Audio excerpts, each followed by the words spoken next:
Hello friends, welcome to Sutapa's kitchen.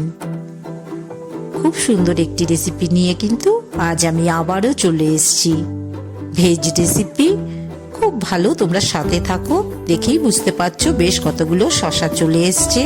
আজ আমি তোমাদের শসার রেসিপি করে দেখাবো। সাথে একটা নারকেল নিয়ে নিয়েছি। শসা নারকেলের খুব সুন্দর রেসিপি। শসাগুলোকে যেভাবে আমরা সবাই ছুলে থাকি, ছুলে নিয়ে এইরকম কিন্তু আমি স্লাইস স্লাইস করে শসাটা কেটে নিচ্ছি।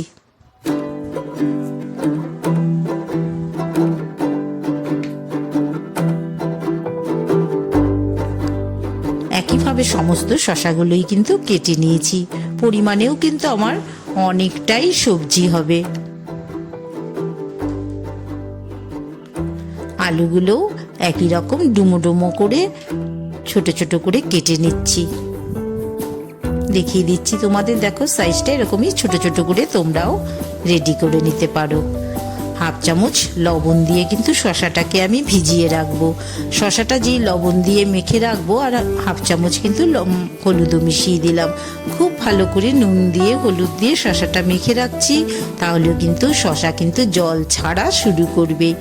এই জলটা আমি পরবর্তীতে রান্নায় ব্যবহার করব। আপাতত কিন্তু জলটা আমি ব্যবহার করব না। কড়াইতে কিছুটা তেল দিয়ে দিলাম।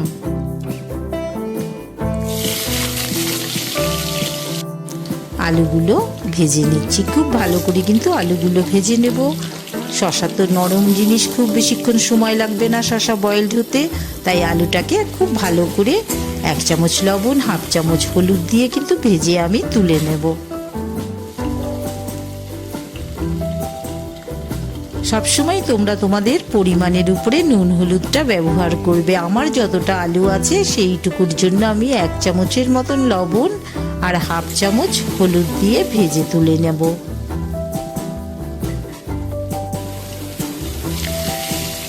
অনেকটাই লাল হয়ে এসছে,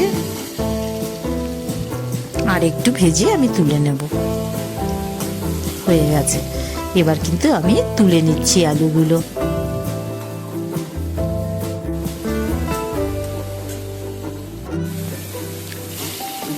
ওই তেলেই সামান্য একটু আমি কালো জিরে দিয়ে দিলাম, শুকনো লঙ্কা, তেজপাতা দিয়ে দিলাম, 3-4টে কাঁচা লঙ্কা দিচ্ছি। খুব বেশি কিন্তু রেসিপি ঝাল করব না।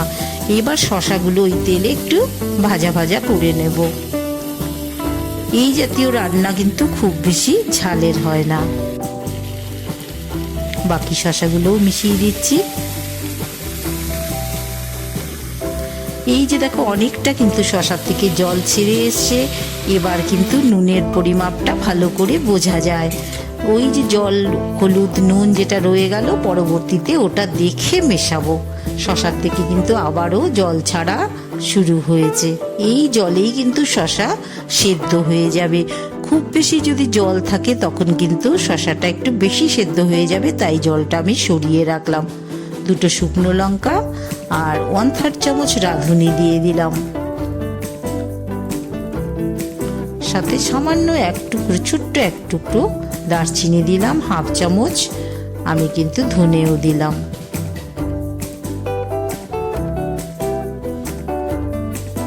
দারচিনিটা অপশনাল, কারোর যদি ভালো না লাগে নাই দিতে পারো। এবার আমি এটার একটা মশলা তৈরি করে নিচ্ছি।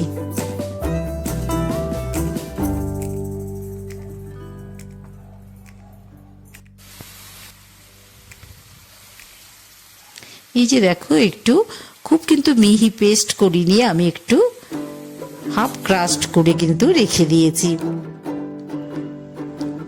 আলু শসাটা কিন্তু অনেকটাই আমার বয়েলড হয়ে এসছে। তখন কিন্তু আমি 1/3 চামচ আদা বাটা দিয়ে দিলাম। এই যে মশলাটা যেটা ক্রাশ করে রেখেছিলাম, একটু দানা দানা অবস্থায় আছে, সেই মশলার 1 চামচ কিন্তু আমি দিয়ে দিচ্ছি।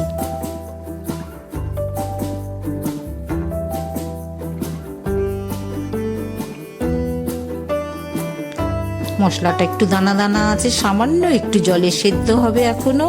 আর শসা কিন্তু আমার বয়েলড হয়েই এসছে।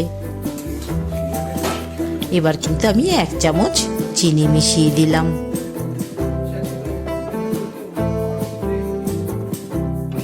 রান্না প্রায় শেষ পর্যায়ে তখন আমি কিন্তু নারকোল কুড়িয়ে রেখেছিলাম, সেই কোড়ানো নারকোলের 2 চামচ, বড় চামচের 2 চামচ উপর থেকে ছড়িয়ে দিলাম।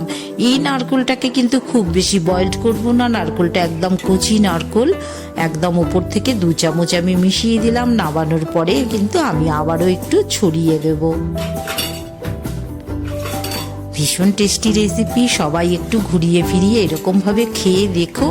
শশারও যে এত সুন্দর রেসিপি হয় তোমরা কিন্তু না করলে কেউ বুঝতেই পারবে না। আমি একটি সার্ভিং বোলের মধ্যে নামিয়ে নিচ্ছি।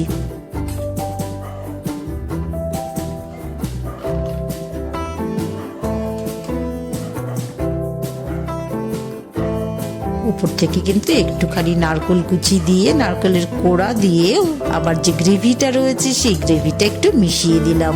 এতে কি হবে, নারকেলটাও সুন্দর টেস্টের হবে, রেসিপিটাও কিন্তু ভীষণ ভালো লাগবে। সুতাপাস কিচেনের এই সুন্দর রেসিপি তোমাদের ভালো লাগলে অবশ্যই তোমরা একটা লাইক দিয়ে দিও, আর ভালো লাগলে চ্যানেলটির সাথে থেকো, সাবস্ক্রাইব করে দিও, শেয়ার করে দিও। আবার বলছি, সবাই ভালো থেকো, সুস্থ থেকো, আবার তোমাদের সাথে দেখা হবে।